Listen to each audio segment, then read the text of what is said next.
New steps being recommended by the county to take on COVID-19, what they're encouraging employers in San Diego to do moving forward. The harrowing situation still unfolding in the Middle East, the Taliban's takeover of Afghanistan. Now the U.S. is scrambling more troops to help thousands of people swarming the airport in Kabul, hoping to flee. And it's a month out, but voting is now open for California's recall election. The different ways that you can cast your ballot in the weeks ahead. ABC 10 News at 11 starts now. ABC 10 News at 11 starts now.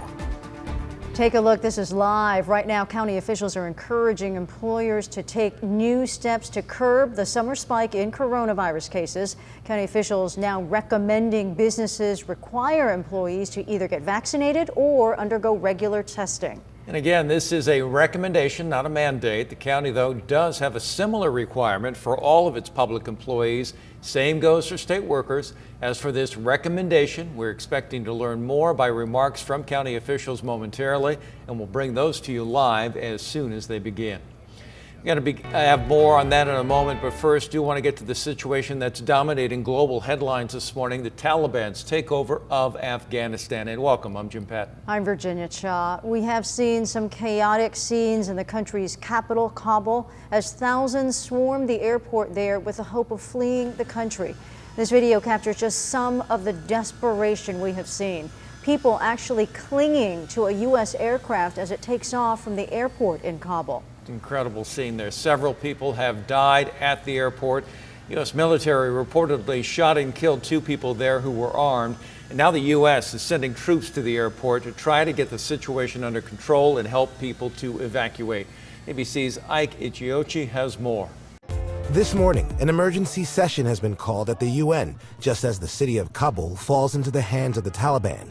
The Al Jazeera news network airing this scene, claiming to show heavily armed Taliban fighters entering Kabul's abandoned presidential palace, declaring it the Islamic Emirate of Afghanistan. Now, the effort to escape. ABC's Ian Pannell on the ground in Kabul, painting a picture of the frantic efforts to leave the country. This crowd rushing to the airport, behind them, the sound of gunfire. The airport now overrun. Desperate, chaotic scenes as massive crowds surge onto the tarmac, desperate to get out of the country. The scenes adding to the growing pressure from President Biden's original confidence in the Afghan troops. But the likelihood there's going to be the Taliban overrunning everything and owning the whole country is highly unlikely. This morning, National Security Advisor Jake Sullivan was asked if President Biden was wrong about the Taliban and the Afghan army's capabilities. When push came to shove, they decided not to step up and fight for their country. And so the question facing the president is, should U.S. men and women be put into the middle of another country's civil war when their own army won't fight to defend them? Over the weekend, members of the House and Senate were briefed of the situation by the Biden administration. It's an unmitigated disaster of epic proportions. And I think the president, this is going to be a stain on this president and his presidency. Ike Ichiochi, ABC News, Washington. And mounting focus on the White House in the last 24 hours as this whole situation has unfolded. This afternoon at 12:45, President Biden is scheduled to address the nation and discuss the U.S. plan in Afghanistan going forward. As we just mentioned, U.S. troops are being sent into Afghanistan now to help with those evacuations. That, along with the images coming out of Kabul, raising questions about how the U.S. response will affect local troops. We reached out to military experts in San Diego to get their read on what's unfolding in Afghanistan, and they told us they believe San Diego-based troops are likely already there or on their way. The fact that we have forces over there, that force in readiness that's off the Indian coast, that there's probably people from San Diego, they're on those helicopters, those V-22s, whatever assets they're bringing in to pull those people out. So hopefully we'll get them all back safely, because no matter what somebody said recently, this is going to probably be a combat zone with shots getting fired back and forth. Local experts say a complicating factor in getting people evacuated is that the Taliban have largely taken control of national security and the borders of Afghanistan. We will, of course, stay on top of the situation as it develops, and we'll have more on the international reaction to what's unfolding later in this hour. In the meantime, you can find more information on what's happening in Afghanistan on 10news.com. As we mentioned at the top of the newscast, county officials right now are making that announcement about private employers and vaccine mandates. Let's get to ABC 10 News anchor Mary McKenzie, who is live outside the county administration building, where county leaders, Mary, are talking, and you spoke with a local attorney to get some reaction to that announcement. Yeah, essentially, Jim, I'm here for context. They're inside making that announcement as we speak, and I wanted to find out what the legal ramifications of it, or lack thereof, might be. Attorney Dan Eaton said essentially this is validation that lends strength and solidarity for employers who choose to issue vaccine requirements. But county political leaders aren't courts, and therefore this doesn't provide legal weight to those mandates. Similarly, the FDA fully approving one or more versions of the vaccine wouldn't change the legal right of a company to mandate its workers getting vaccinated. Measures like these may encourage more people to do it, but it doesn't change things from a legal perspective. Eaton used the metaphor that up to this point, when it comes to vaccine mandates, or quasi-mandates as he calls some of them, they're vaccine cheerleaders and vaccine coaches. A cheerleader can encourage you to get the shot, which is what most officials and employers have been up to this point. A coach can tell you to get the vaccine or put you on the bench, or even cut you from the team if you choose not to.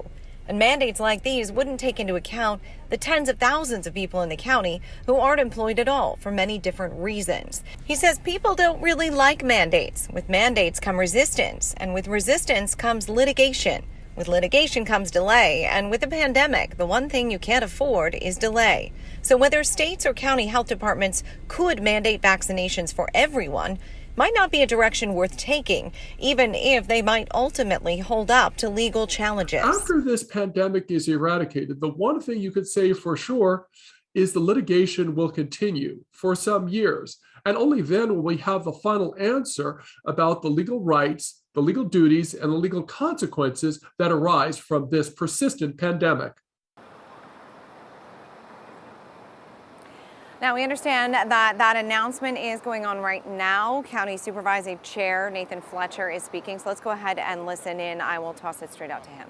All take the action to require their employees to get vaccinated or be subject to regular testing, weekly testing, and a mask requirement. As you can see here on the chart, again, going back basically the last 30 days, you can see that 98% of hospitalizations from COVID-19, 98% are in those individuals who are unvaccinated, which again highlights the importance and really drives home the vital step that we need to do to get San Diegans vaccinated. Now, as a county, we are doing well. More than 80% have received their first dose.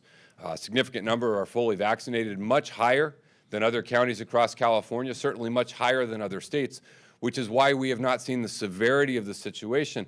But we have to be mindful that there is a strain on our healthcare system, both from these increasing cases, from increases in other illnesses that are happening, from staffing challenges that we see. And so again, we are here today to officially recommend that all employers across San Diego County require their employees to be vaccinated or be subject to regular testing and masking. We think that this gives us the best opportunity to move forward. Starting tomorrow as a county, August 17th, we will begin collecting vaccination verification from our employees here. And on Monday, August 23rd, we will require employees who have not demonstrated proof of being fully vaccinated to be subject to weekly testing and to wearing masks indoors. And we think this is another step as a region. If large numbers of employers will take this action and step, can help incentivize and can help us move in a positive direction. So again, we're adding this recommendation today. We recently brought back the recommendation for individuals to wear the mask in indoor settings. We think these are all things that we can do to slow the spread that won't in any way impede our ability to have our Listening to County Board Supervisor Chair Nathan Fletcher explaining what the county is recommending that businesses do, basically saying that employees either have to be vaccinated or submit to regular testing. As we've been telling you, you see the chart there that talks about how not fully vaccinated people make up the lion's share of cases we are seeing in this county. One thing he did say is that San Diego vaccination rates are higher than much of California as well as other states. We're going to stay on top of this for you, and we'll bring you any other highlights later on and also in later editions of 10 News. Meanwhile, Mira Costa College is one of several schools here in San Diego now requiring staff and students on campus to get vaccinated before the fall semester. And today, Mira Costa is sweetening that deal. They've announced millions in funding that will go toward incentivizing students to get vaccinated. Each student who gets vaccinated and verifies that through their student account will be eligible for $300 in credit at the Mira Costa bookstore, and that can be used toward online or in-person purchases. Early voting is underway for the gubernatorial recall election, and right now you can cast your vote at the San Diego Registrar of Voters. Mail-in ballots are also going out today. The election is a month away, September 14th. Voters will be asked 2 questions. Do you want to recall Governor Newsom? And who do you want to replace him if he is recalled? If 50% or more of voters say no, Newsom will remain in office. If more than half of voters say yes, they do want him recalled, the candidate with the highest share of support will become governor. Again, early voting is underway now. More polling sites will open next month. Now to the developing situation in the Caribbean. At least 1,300 people killed in a devastating earthquake in Haiti. This morning, rescue crews desperately sifting through the rubble and the debris in search of survivors as a tropical depression approaches. The earthquake struck Saturday, a magnitude 7.2 quake hitting about 80 miles outside of the Haitian capital, the same area where 11 years ago another deadly quake struck. Right now, hundreds of people are missing.